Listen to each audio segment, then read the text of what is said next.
C'est Dexter. Bouba. Paladine reste dans la surface, hein. Dis-nous qu'est-ce qui se passe aujourd'hui ici. Ben, aujourd'hui, c'est la journée des droits des femmes, donc on fait un petit tournoi en leur honneur. Et donc c'est un petit tournoi mixte. On met ça un peu en avant, quoi. Là, je suis un peu fatigué, comme on a fait aussi un événement hier, un 18e. C'est très très bien passé également. Donc là, c'est le grand rush. Après, il ne faudra pas dire que je suis un macho. Hein.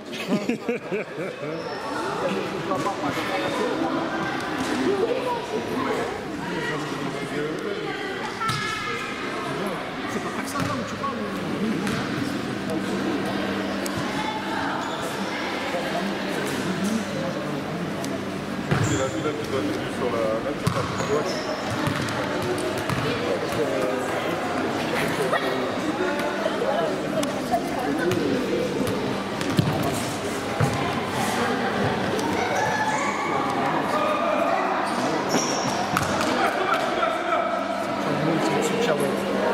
Tu restes dans le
Salut les frères, ça va quoi? Tu dis quoi?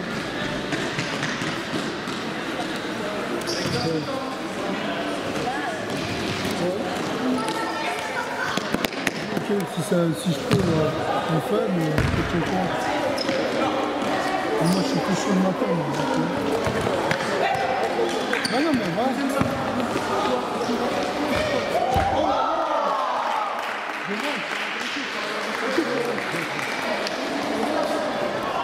Oh, ça commence à tout monter là. Hein?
On vous appelle Dexter, c'est ça? Ouais, je l'ai déjà dit en plus.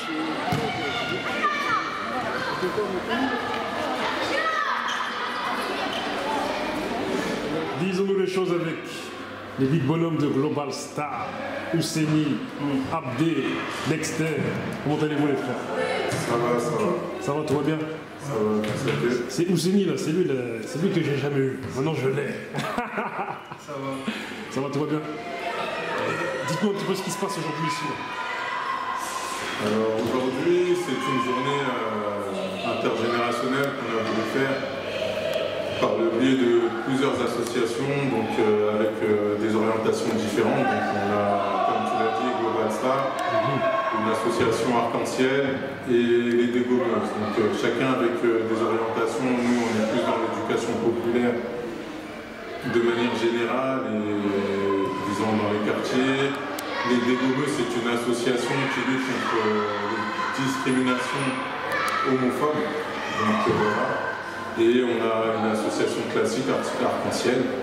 Et l'idée, c'est vraiment de montrer qu'on peut faire des choses ensemble, même si c'est pas facile, avec des lignées différentes, des croyances différentes, des orientations aussi différentes. Mais voilà, on peut se retrouver et montrer que, en fait, autour d'une journée, on peut avoir des points communs, passer du temps, partager du temps ensemble.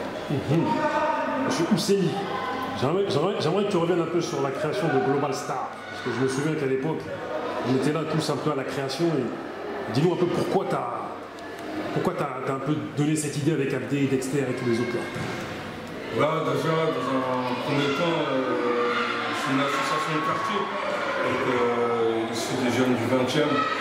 On l'a créé parce qu'il n'y avait pas d'association qui nous représentait, notamment dans le domaine du sport. Comme moi je suis un joueur de football, voilà, j'ai pu côtoyer des joueurs d'un certain niveau, du niveau international.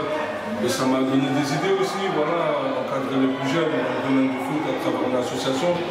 Après, on a parrainé ça avec Dexter et Abdé. Voilà, on a ajouté d'autres sports en complément. Donc, on fait pas.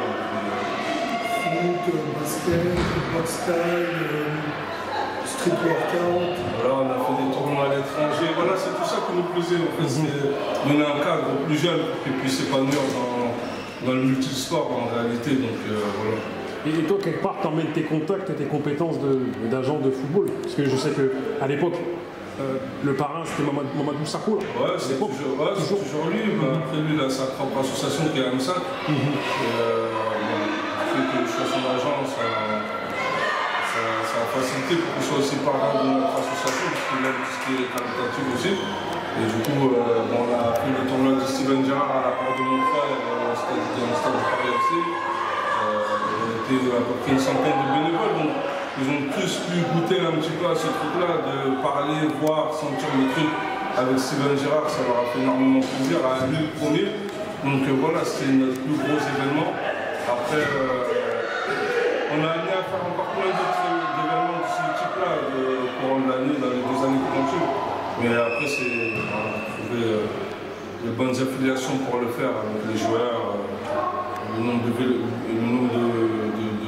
bénévoles. Voilà. Et quel bilan maintenant aujourd'hui? Parce que Global Star existe depuis 4-5 ans maintenant, aujourd'hui, c'est ça? Ça a été créé en 2013, c'est ça? 2013 fin 2013, exactement. Quel bilan vous faites aujourd'hui? En 2013 officiellement, mais Abdé et moi, on était toujours en train de travailler en sous-marin sur différents Oui, projets. avant la création. Voilà, on allait à l'étranger faire différentes expériences humanitaires. Et puis là, toujours en complémentarité, on travaille pour différents événements, dont un tournoi futsal qu'on est en train de préparer pour le mois de juin, qui est en train de se dérouler en ce moment du phase finale un peu dans toute la France. Et donc il y a différents projets, comme celui qu'on a fait dernièrement aussi pour la Journée internationale des droits des femmes, qui s'est déroulée aussi en 18e. Une superbe expérience. Voilà, on a beaucoup de choses. On a beaucoup de choses qui se préparent. Parce qu'on sait que moi-même, voilà, je fais partie de Global Star et d'autres gens aussi, et on sait qu'on commence à plusieurs et on finit pas forcément au nombre dans lequel on était. Quel bilan vous faites aujourd'hui de du fait qu'on commence des fois à 20 et puis au final on se retrouve avec un noyau dur. Comme tu l'as dit, c'est le temps après, on se consolide avec le temps et c'est vrai comme tu l'as dit au départ, il y avait une émulation, beaucoup de gens, beaucoup de soutien, etc. Et c'est vrai qu'avec le temps, certains prennent d'autres orientations, ont d'autres philosophies, certains ont même créé leur propre association, des concepts, et c'est aussi ça le but. Comme son nom l'indique, global, c'est quelque chose de général. Donc il y a pas mal de choses qui sont parties de global, des connexions, des rencontres, des affiliations, et c'est aussi ça le but.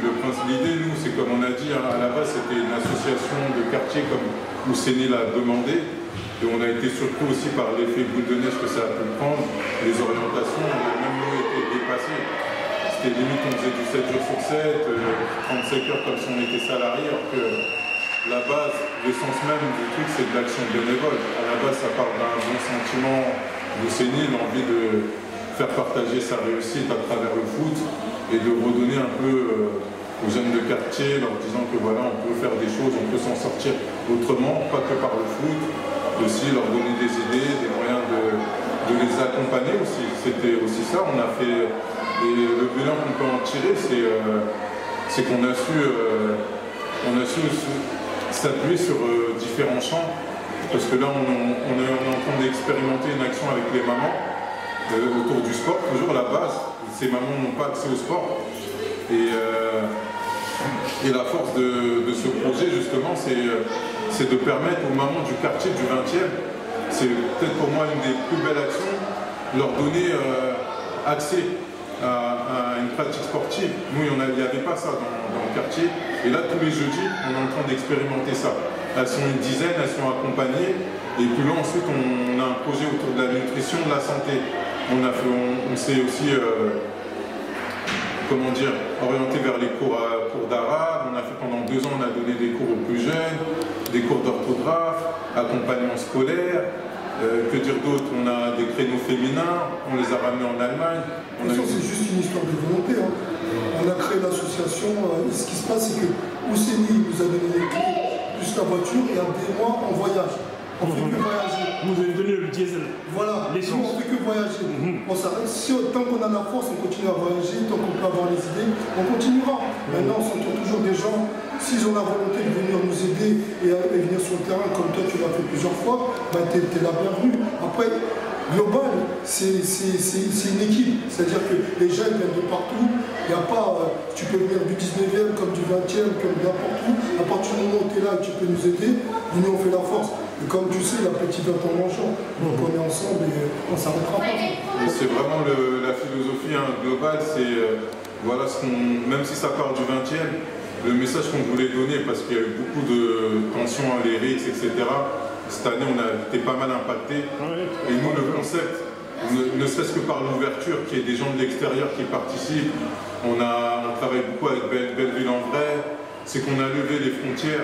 C'est se dire à un moment donné, même nos fêtes du quartier, on a essayé d'inviter des gens de l'extérieur. C'est des choses qui se faisaient jamais. C'est-à-dire chaque fête était cloisonnée. Aujourd'hui, on sait que quand il y a un truc à Belleville-en-Vrai, ils ont besoin de quelque chose, ils nous appellent, etc. Et vraiment, l'idée, c'est ça, c'est de dire aux jeunes que peu importe d'où tu viens, il n'y a pas de frontières. Et pour s'en sortir, il faut lever ces barrières psychologiques qu'on a. Il ne faut pas hésiter à aller à Grigny quand il y a un projet, quand il y a une job, quand il faut donner de la force au Golden Block, Poulain Push, etc. Nous, on n'a pas hésité, on était là, tu nous appelais. Et je pense que c'est comme ça, pareil avec du Biotest, à Sarcelles, etc. C'est vraiment, voilà, c'est dire qu'il y a... On a un réseau associatif et ce réseau-là, c'est une force et c'est un message politique dans nos quartiers à ce qu'on a l'habitude de voir. Donc aujourd'hui, vous trouvez qu'on est interconnectés? Parce que regardez, moi je viens du 91 là-bas, Grigny, loin là-bas.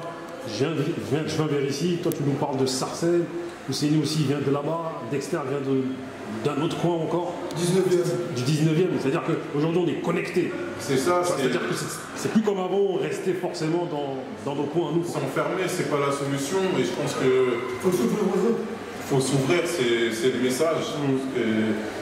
l'interconnexion, l'inter-associative, c'est ça? Les réseaux sociaux, ça facilite aussi un peu l'interconnexion entre telle et telle association.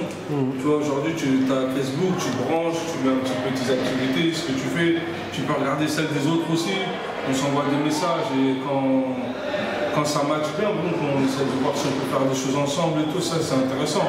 On l'a fait avec plein d'autres associations par le passé. Après, c'est vrai qu'on ne fait pas tout le temps les mêmes choses avec les mêmes associations. On aime aussi découvrir, ils aiment aussi prendre leur chemin, faire d'autres trucs.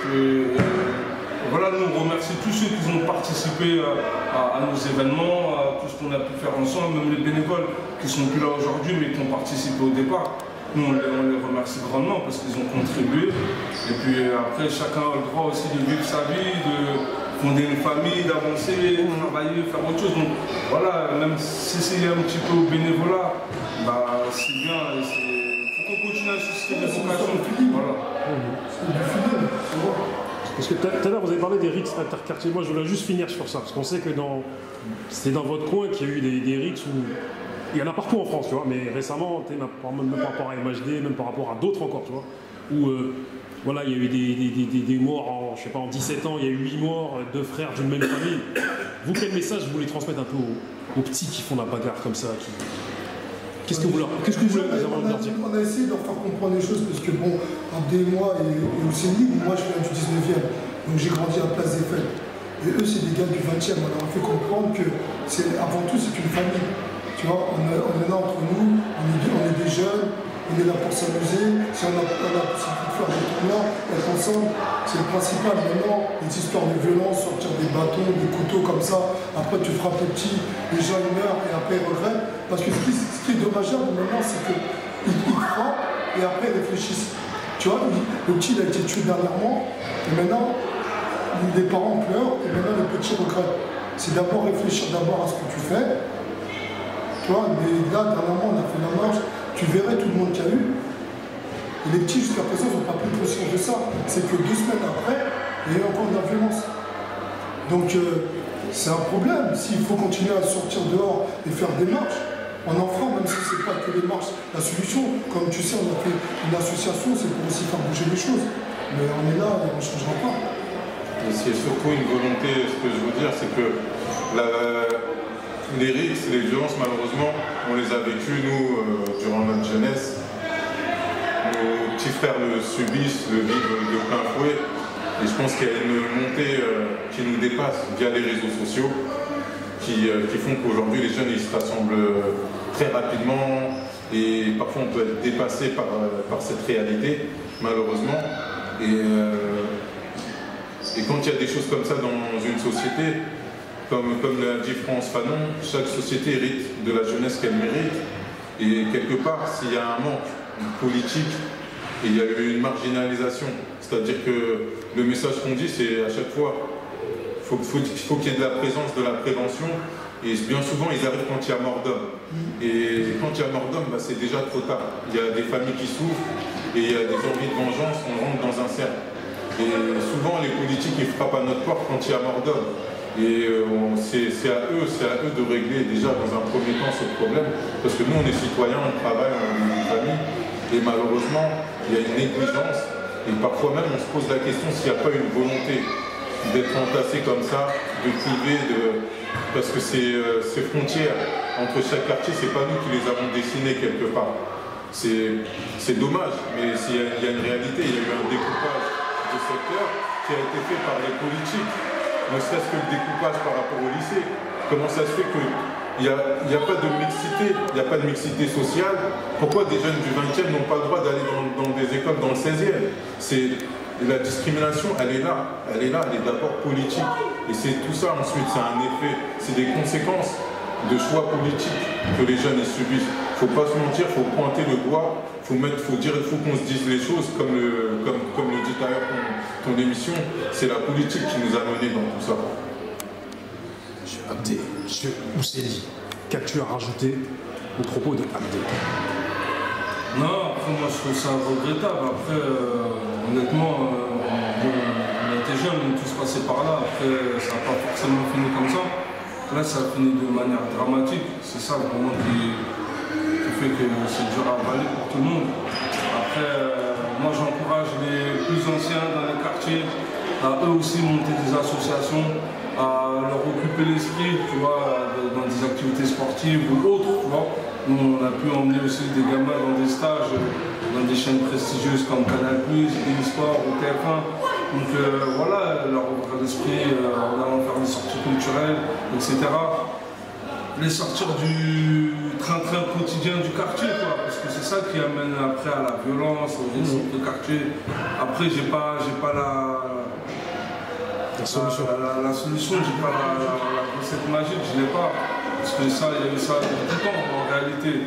C'est juste que voilà, après il faut essayer de sensibiliser au maximum, sans relâche, ne pas s'arrêter, continuer de leur parler, faire partager nos expériences qu'on a fait par le passé, de bien ou de moins bien, et leur expliquer aussi les conséquences que ça peut apporter. Donc voilà, je pense que c'est un travail de tous les jours, que ce soit les parents, les plus anciens, de continuer à parler aux plus jeunes. C'est tout, je fais ça.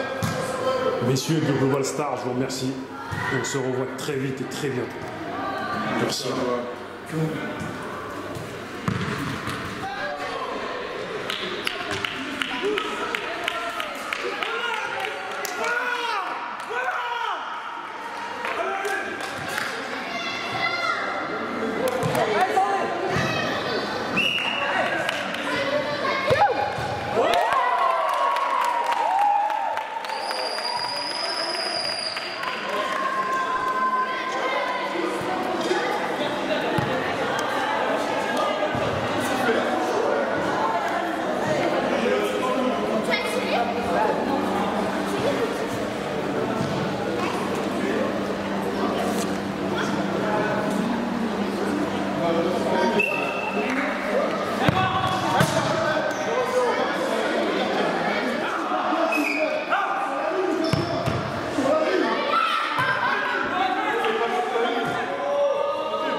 impressions sur ce qui vient de se passer aujourd'hui? Alors aujourd'hui, c'était une rencontre entre différentes générations, des petits, des plus vieux, un peu comme moi. Et voilà. Fair play. Intergénérationnel, c'est le plus important. Okay. C'était génial. On a gagné en plus dans le final. Donc, mais d'où viennent ces qualités de goal? Qu'est-ce qu'il y a? J'étais gardienne pendant 5 ans en PL. D'accord, bravo en tout cas. Il y a longtemps. C'est vraiment la joueuse du tournoi. Elle nous a fait gagner, c'est le gardien qui nous fait gagner. Supérieur à celui du joueur division 1 en France. 3 fois, 10 fois ou 25 fois.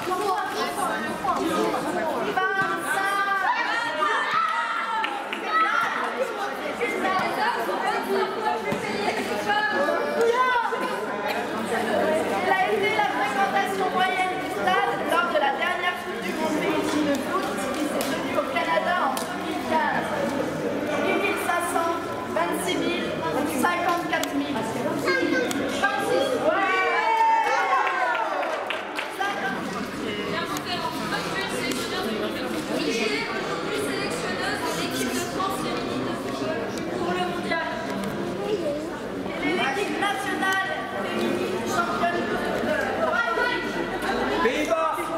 Cécile et Mélanie.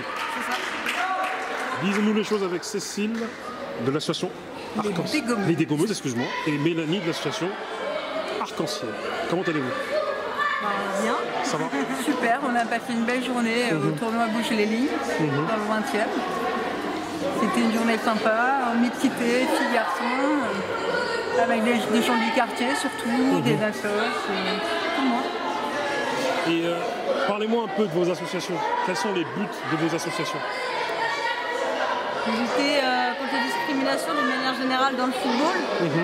Pour le Paris Arc-en-Ciel, nous on est affiliés en Fédération Française de Football, notamment, avec des équipes masculines, féminines et mixtes. Voilà. Lutte contre l'homophobie et contre la discrimination dans le football. Les Dégommeuses, on a des objectifs assez similaires, de lutte contre les discriminations dans le sport et par le sport. Donc on est présente sur les terrains de foot, mais aussi du côté militant avec des actions à vocation pédagogique, des rencontres et débats. On travaille sur des outils comme des brochures pour sensibiliser les petites filles et les petits garçons sur la diversité, sur l'égalité entre filles et garçons, promouvoir le foot féminin et puis faire en sorte que tout le monde se rencontre et discute et échange sur toutes les questions liées au genre. Okay. Quelles sont vos perspectives à venir? Alors, nous, vos prochains projets? Du coup, nous, on est au taquet en ce moment avec les Dégommeuses, avec la Coupe du Monde de foot féminine qui va arriver bientôt. On a lancé un concours d'affiches pour représenter les footballeuses. Donc, s'il y a des gens parmi vous qui nous regardent, qui aiment créer, dessiner, faire de la palette graphique, n'hésitez pas à candidater. Il y a des prix, 3 prix de 800 € qui seront remis à la fin. Voilà. On a envie de montrer les footballeuses dans la ville et les affiches serviront à ça avant tout. Et puis nous, on va dire deux gros projets. On a un tournoi là, au mois de juin qui arrive, le tournoi international de Paris, donc il y a les mêmes valeurs que nos associations respectives, donc de valoriser les diversités, de lutter contre les discriminations. Et on travaille avec la FFF sur des nouveaux outils de formation. On espère que ça sortira dans le cadre du mondial, mais c'est des choses qui prennent beaucoup de temps, donc j'en suis malheureusement pas sûre. Et du coup, avec cette nouvelle exposition du football féminin, vous en bénéficiez du coup? Enfin, ça vous ouvre des portes aujourd'hui, quelque part? Alors, oui, non. Mais non, hein. Moi, je dirais qu'on n'en bénéficie pas. On a été aussi à la source de ça, c'est-à-dire qu'on travaille au quotidien pour visibiliser le foot féminin et faire en sorte que le monde amateur soit aussi pris en considération et que ce ne soit pas seulement les filles du haut niveau qui soient exposées médiatiquement, mais qu'on travaille aussi à la base pour encourager les filles à jouer, pour aussi travailler avec les petits garçons en sorte qu'ils soient hyper open sur le foot féminin, inclusif. Donc on ne profite pas d'un mouvement, on en est parti prenant. Ok, d'accord, merci de le préciser. Mélanie? Ouais, non, mais je suis assez d'accord avec Cécile et c'est vrai qu'on oublie un petit peu, là il y a pas mal effectivement de spots, d'affiches, d'actions de la Fédé et d'autres structures. faut pas oublier qu'aujourd'hui encore, il y a beaucoup de petites filles qui ont du mal à trouver un club. Pour plusieurs raisons, on manque toujours d'infrastructures et de clubs. Et les clubs qui ont des écoles de foot féminines, je pense notamment à la 3e, excluent énormément de par le niveau en fait. Donc parce que c'est comme la plupart des fédérations délégataires, donc en fait la fédération FF quelque chose, elle cherche à former les futures équipes de France. Et à partir du moment où on cherche ça, par définition, on crée des critères de sélection et dès le plus jeune âge, et y compris chez les petites filles. Donc ce qui est déplorable, c'est qu'on ne se concentre pas assez sur le fait que certains veulent faire juste un loisir et plus sur le challenge et la haute compétition. On a beaucoup de mal, je pense qu'on est assez d'accord là-dessus, on a beaucoup de mal, même s'il y a du mieux et qu'on n'a pas à se plaindre dans le 20e, mais on a encore beaucoup de mal, et quand je dis nous, c'est pas forcément nous, mais les associations, mais les associations d'une manière générale, à obtenir des créneaux parce qu'en fait on est des associations amateurs et en fait de foot loisir, de sport loisir, et c'est assez dur d'obtenir des créneaux parce que notamment dans le football, les clubs quand ils sont à un certain niveau ont des obligations de terrain et autres, et quand on manque d'infrastructures comme c'est le cas sur Paris, les terrains leur bénéficient d'abord pour répondre à ces obligations et on passe après en fait. Donc il y a un manque de moyens encore engagés dans le foot féminin.